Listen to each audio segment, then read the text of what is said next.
à venir exposer de votre attention à la journal, il y a peu pour la protection de la journal pour le question de l'État. Félix Antoine Tshisekedi Tshilombo, président qui jeudi 14 août réunion, il y a cadre de la Union sacrée de la nation à Pullman Hotel, na cadre pour préparer le congrès, il y a plateforme au rythme à Pinem d'État. Jeudi 14 août, dans le chapiteau, il y a hôtel Pullman, dans la ville de Kinshasa. Mingi penza na commune ya Gombe, chef de l'État Félix Antoine Tshisekedi Tshilombo, haute autorité politique ya Union sacrée de la nation, a sangisaki pour la troisième fois. Dans moins il y a 2 semaines, ba membre ya présidium, ya plateforme politique Oyo, a annoncé qu'il y a na dernière rencontre na bango Oyo salemaki le 10 août et outi koleka. Bo simba pe boye ba keba point ya ndenge na ndenge ezalaki abordé. Kati na yango adoption, il y a nouvelle charte, il y a union sacrée de la nation, règlement de l'intérieur na bango, pe convocation to fixation, il y a date, il y a congrès, il y a plateforme Oyo, nde na suka misala Oyo, boye bake, ba décider, ba assise Oyo, ezali prévu le 30 août, ezali koya. Boye nouvelle charte, il y a union sacrée de la nation et kozala bongo adopté. Boye interroger na souka ya séance de travail Oyo, secrétaire permanent, il y a union sacrée de la nation, professeur André Mbata Betukumesu, yé atalisike présence permanente, il y a chef de l'État Félix Antoine Tshisekedi Tshilombo, na activité, il y a présidium, il y a union sacrée de la nation et ezali kotalisa détermination na ye pona koluka ko redynamiser plateforme Oyo ezali ko diriger République démocratique du Congo kokotisa cohésion respect mutuel pe biloko ya ndenge na ndenge eyeba na kotambola na ndenge ya malamu na kati ya union sacrée de la nation. Ministre de l'infrastructure et des travaux publics John Banzaya qui était na terrain jeudi 14 août pour na inspecter le chantier majeur Nadine Asiona Christian Kengebeni. À peine kozala installé na ba fonction na ye ministre ya ba infrastructure pe travaux publics John Banza Lunda ba kisela ke l'homme du terrain alongoli kazaka pe alati ba bot pour na kokita na chantier nde mokolo ya jeudi 14 août 2025 à Tamaki, véritable tournée marathon à travers ville province ya Kinshasa pour na ko inspecter et belé ya ba chantier bo segeli koyeba ke visite na ye abandaki yango na Kinshasa na quartier Tiyokuna na commune ya Kimbanteke epai wapi mobange na érosion eza ko menacer makasi yango eza vraiment ko exiger intervention moko na lombango direction ezalaki bongo na rocade ya sud-est axe o ezali stratégique destiné ya ko relier sud-ouest pe sud-est ya capitale na sima bakomaki na Buma ministre ayebaki solo ko constater avancement ya pont clé entre Kimbanteke et Pendjili. Plus loin encore na Kimwenza na site ya Biseka ebele ya bamisala ezali vraiment ko avancer na grand pas. Projet oyo ya rokal bosengeli koyebake yango ezalaka lancé epai ya président de la République Félix Antoine Tshisekedi Tshilombo na juin 2024 oyo ezali ko représenter chantier moko colossal ya 73 km ya double voie na caniveau trottoir pe échangeur financement nango ezali na hauteur ya 273 millions de dollars na cadre ya programme sino-congolais kuna a mobilisé ministère ya ba infrastructure ACGT sur commune pe ba entreprise chinoise. C'est quelqu'un de très sobre mais de très efficace. C'est quelqu'un de stratégique. C'est-à-dire que avant Banamagambo, il fallait appalper de près. C'est comme ça qu'aujourd'hui, a décidé qu'il a quitté le terrain, a visité le chantier à Minene où ils allaient à Banzela. Au moment où ils étaient au côté de la rocade, mais ça, Minene est zomonana. Mais Balamboka va zomonango pendant nous. Alors il fallait y quitter Talayango comme ça. Sur Landina Malobanaye, partout il est passé, à vérifier la deadline nango. Il bandaki quand et osuka quand et vous allez livrer quand et bisonde tolobaki biso tozawana na simanaye pour na ochaye maboko pour na ko rappeler et senga ya bana mboka pour biso tozali na base na population donc à tout moment tozawana pour na rappeler devoir na eza nini batie wana pour na nini biso ba habitant à quartier Buma toza juste na commune Ansele. Alors, to sepeli to moni visite ya papa na biso John Lunda ministre oyo papa na biso mokonzi mboka président de la République, Fatou Beton Atindi, pour un suivi et à contrôler le niveau où on est comeli. Sur terrain, John Banza Lunda a échangé qui n'a pas équipe Oyo Bazala Kiwana. Pe ba se pencher n'a pas obstacle Oyo Bakutani Nango. Tomoni Bongo question ya ba expropriation. Kuna a insisté na accélération ya ba travaux pour na ko livrer na ba kino ba infrastructure moko moderne capable fluidifier ya circulation pe ko transformer visage ya capitale. Touti komona ndenge nini banzela ezosalema na rythme ya kitoko na qualité ya kitoko. Tozopesa mokonzi ya mboka merci. Topesi merci mingi na likanisi azwaki pona kosala banzela oyo depuis indépendance etikala kosalema te. Awa toza na 73 km rocade sud-est na rocade sud-ouest. Simanango tokozala na rocade nord-est na nord-ouest. Pour un nouveau patron yaba infrastructure, message ezakaka clair, ezali bongo ya proximité na terrain, engagement total, pe détermination ya ko concrétiser vision ya chef de l'État pour na Kinshasa.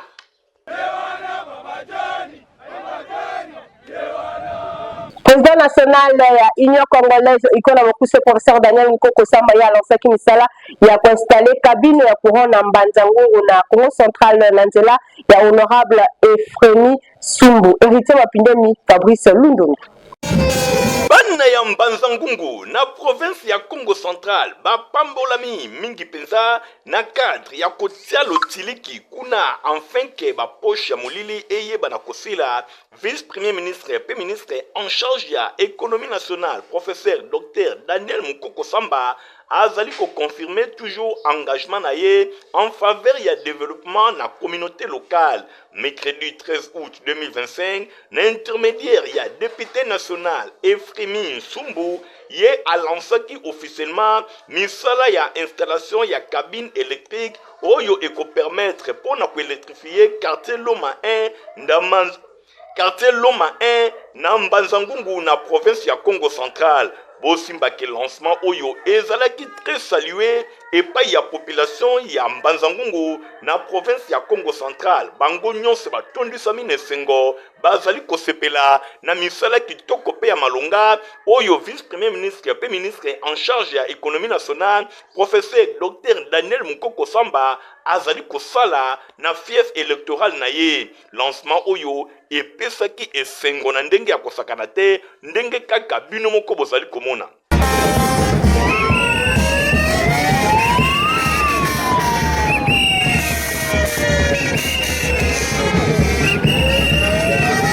Simba pe boyeba ke quartier Loma 1 na Mbanza Ngungu population asepeli babeti maboko balobi professeur Dr Daniel Mukoko Samba azali mobikisi na bango. Bosimba pe boyeba ke ba militant pe ba cadre nyonso ya parti Union Congolaise iko na mokuse bango nyonso bazalaki présent na cérémonie ya lancement oyo. Bango nyonso ba défilaki basalaki carnaval na ndenge ya kosakana te ba drapeau ya iko na maboko na bango loyembo na monoko basepelaki pe batalisaki esengo na bango. Bango nyonso balobi ke na nzela ya député national Efremi Sumbu lokola misala oyo ezali lancé kala mingi te ekoumela te ekosila bana ya quartier Loma 1 na Mbanza Ngungu na province ya Congo Central bakozala éclairé na courant moko ya malonga nyonso wana don ya professeur Dr Daniel Mukoko Samba pamba te kuna ezali pe fief électoral na ye. Misala ya boye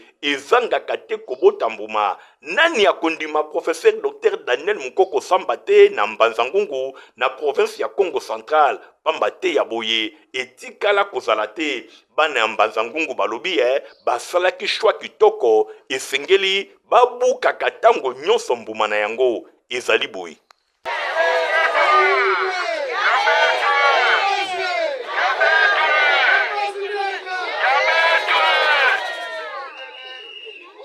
Commandant la 14e région militaire attaque force général-major Stazen Kizimu lié à organiser qui mo bangé na parade militaire bola na ba détail longo na Christian Kangibini.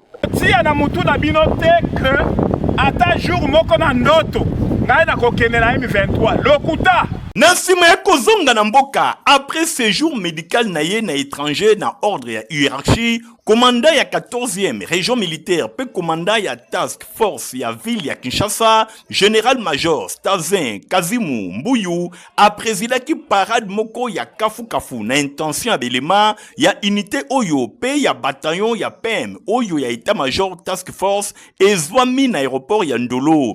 Ezalaki bongo le 12 août 2025 après moment ya prière pe d'exhortation et pa ya aumônier Odon Willy Kambo, général-major Kizimu Stazin abandaki nanu ko féliciter ba compagnon d'armes na ye pona mosala ya kitoko oyo basali durant absence na ye na mboka. Bongo na sima a rappelaki bango mission ya task force oyo ezali ko protéger ville ya Kinshasa contre posa mabe ya ennemi pe ko protéger l'institution nyonso oyo ezali légalement établi pe ko assurer quiétude ya population. Numéro 1 ya 14e région militaire a insistaki mingi na discipline oyo esengeli eza la base tona exécution ya ba ordre nyonso ya hiérarchie. Alobelaki loyauté envers commandant suprême avant asenga bango bazala bongo na vigilance bango nyonso. Liboso kopesa bino longonya pona mosala bosalaki na absence na ngai tango nazalaki na soin ngayo na zongi to continuer kaka rythme na biso parce qu'il faut boyeba task force mission na bino ezali ko sécuriser ville ya Kinshasa contre toute tentative ya déstabilisation ya mboka, contre toute insécurité. Yango na unité oyo ya task force tolingi batu oyo bazali loyaux envers l'autorité suprême. Batu oyo bazali loyaux envers leur patrie. C'est ça la task force. Général-major Kizimu atiakito ametaki en garde ba militaire nyonso oyo bakozala coupable ya trahison envers mboka na biso République démocratique du Congo pe asengaki na bango bazala na collaboration ya malamu elongo na ba compatriotes civils. Yebisio ke civil aza monguna siko soki yo zo batla civilité oza soda pona kosala nini. Bosimba pe boyeba ke parade oyo esukaki na remise ya ba Nouveau Testament et pa ya pasteur Odon Willy Kambo nyonso pona kosenga na ba militaire batambola alima selon maloba na Nzambe. Bozoyoka trahison ezali nini? Communauté Itna Asarit du Congo et le représentant légal na bango son ministre Malade Youssouf Kembo Bazalaki mokola jeudi 14 août na salle le réseau na Kasavubu pour la cérémonie arabaïne. Nadine Assona, reportage. Communauté Itna en charité du Congo, c'est qu'on a mokuse, se retrouvaki jeudi 14 août 2025 na salle de fête le Roseau, kuna na commune ya Kasavubu, na tina ya kokanisa 40e jour après assassinat ya petit-fils ya prophète Mohamed ezali bongo Imam Hussein. Ezalaki occasion pour na ba musulman ya seiko ba se souvenir lisusu na barbarie oyo ekomelaki moko ya ba imam na bango na tina wana prière d'ouverture et salemaki pona kofongo ya milulu ya arbaïn ezalaki penza occasion pona bango kolela lisusu pe lisusu kokanisa pasi oyo Imam Hussein ayokaka. Parmi ba intervenants tomonaki Maolana Issa oyo alobelaki ba circonstance ya assassinat ya Imam Hussein oyo akufaki pona ko défendre ba intérêt ya Islam pe yende azali lelo molobeli na biso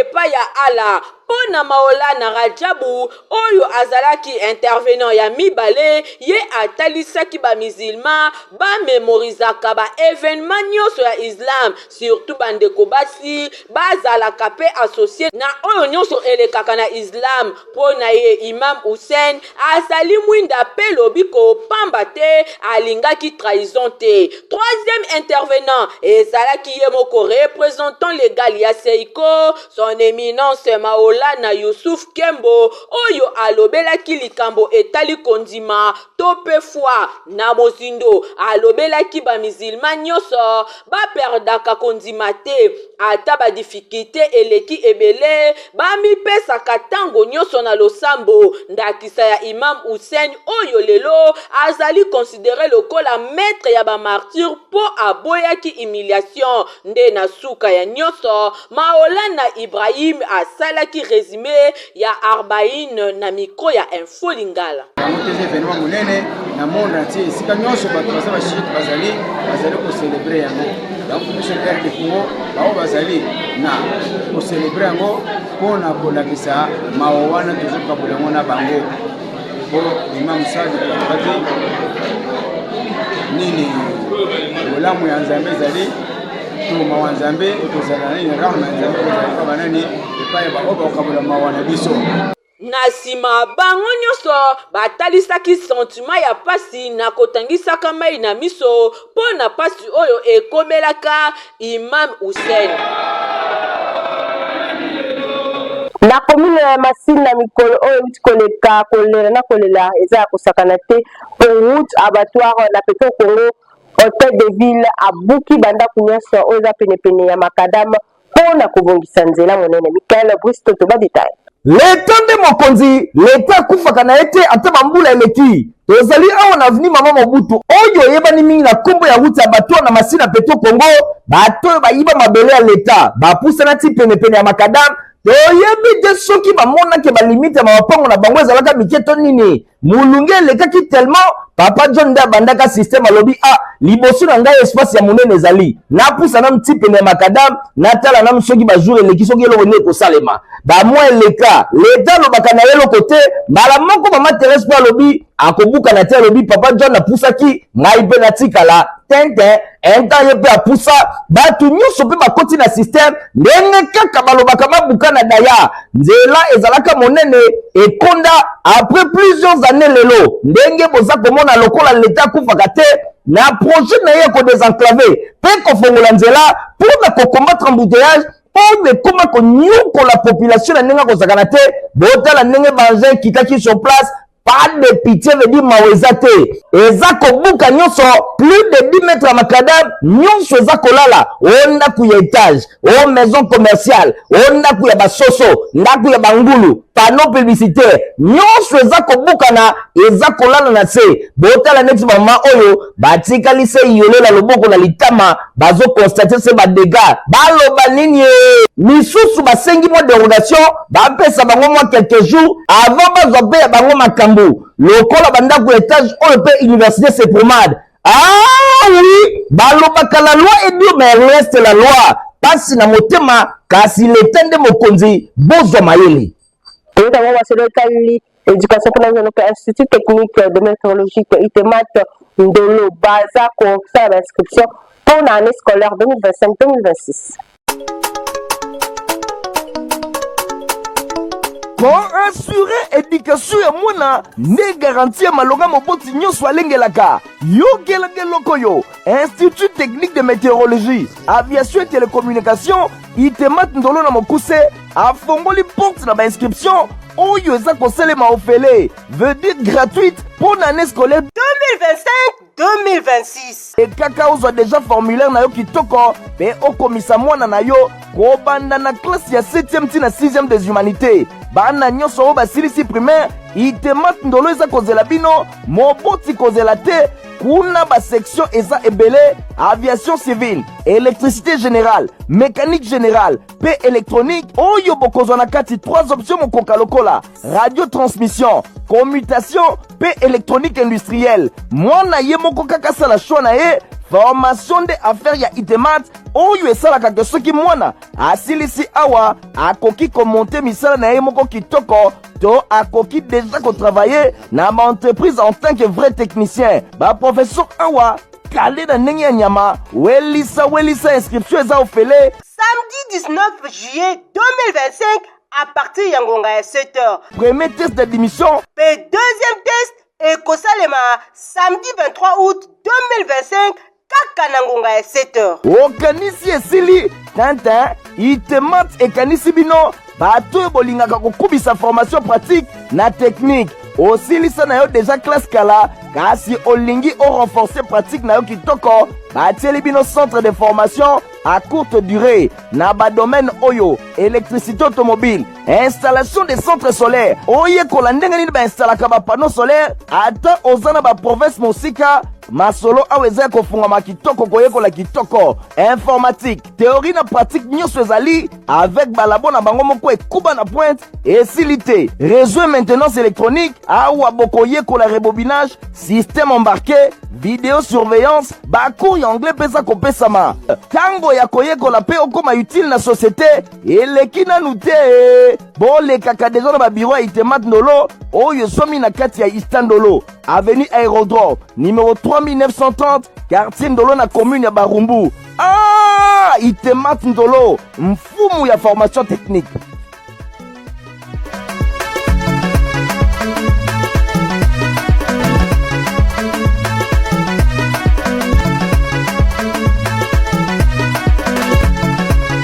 Nangamu na bango collège Prof Awuka ifungoli mpe baporte na yango mpona kosala bainscription mpona année 2025-2026 ebolekala na extension na bango eza bongo na Bumbu mpe na Makala.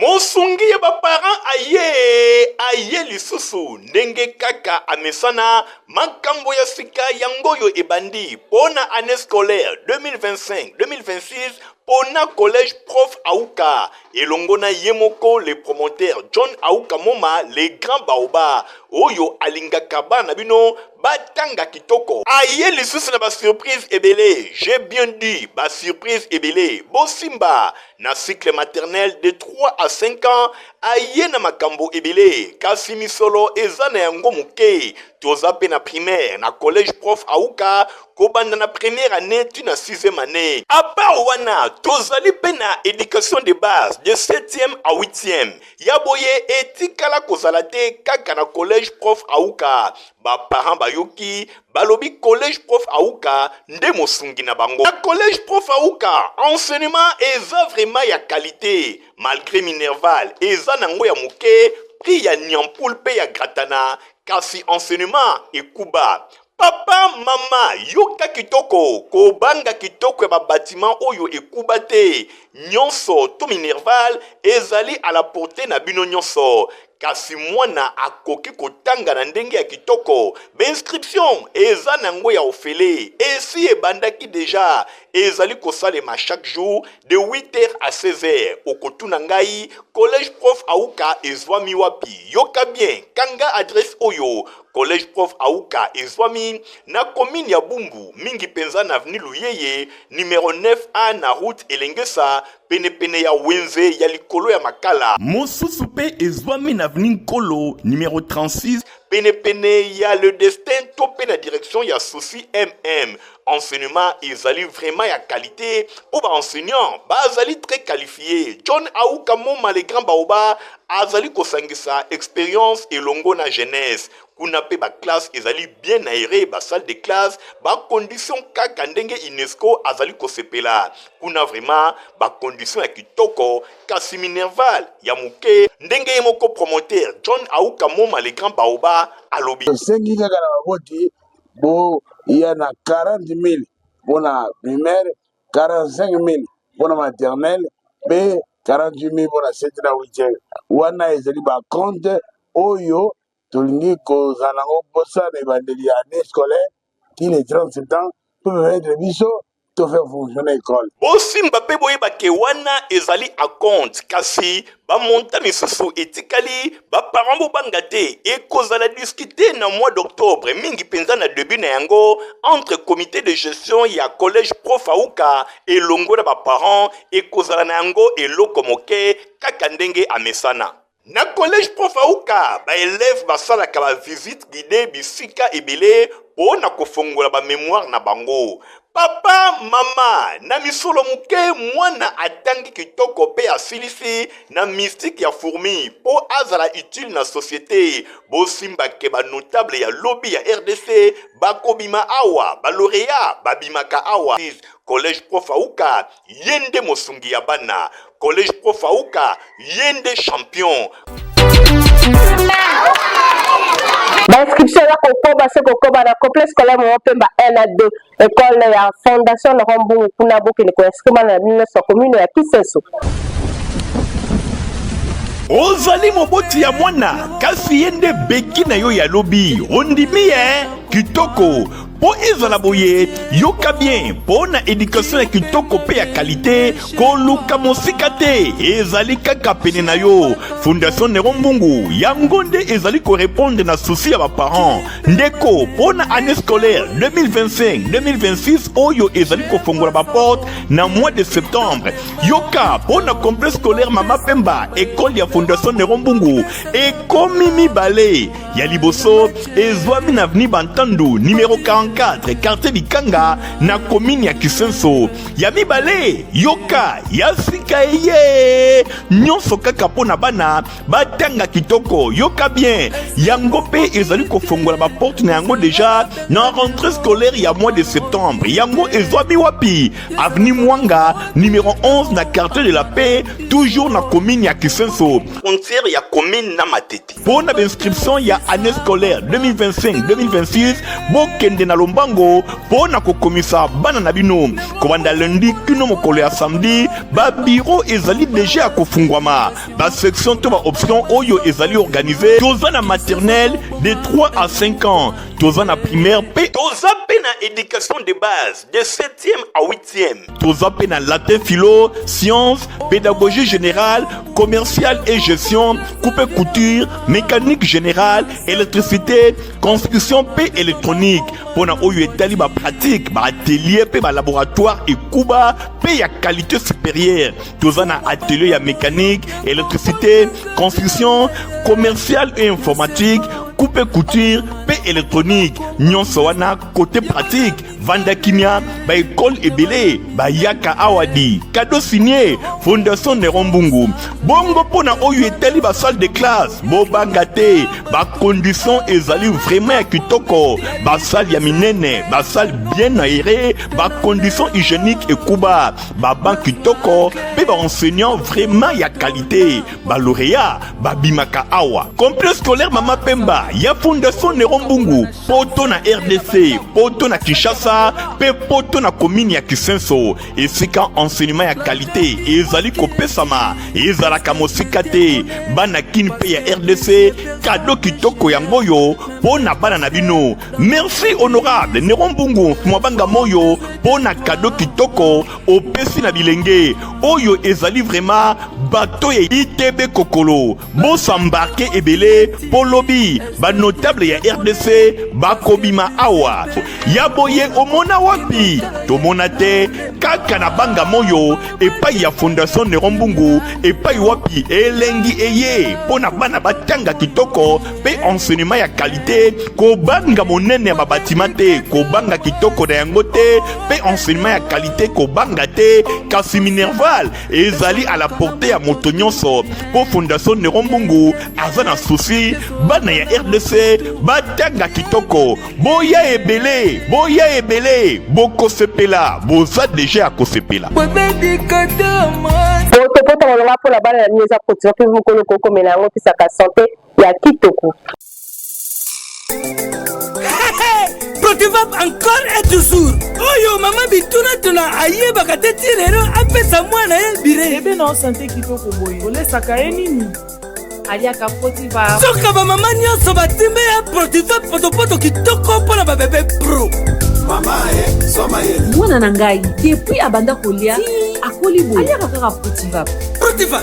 Protéine, vitamine, énergie. Azama yele na classe abelaka te alembaka te.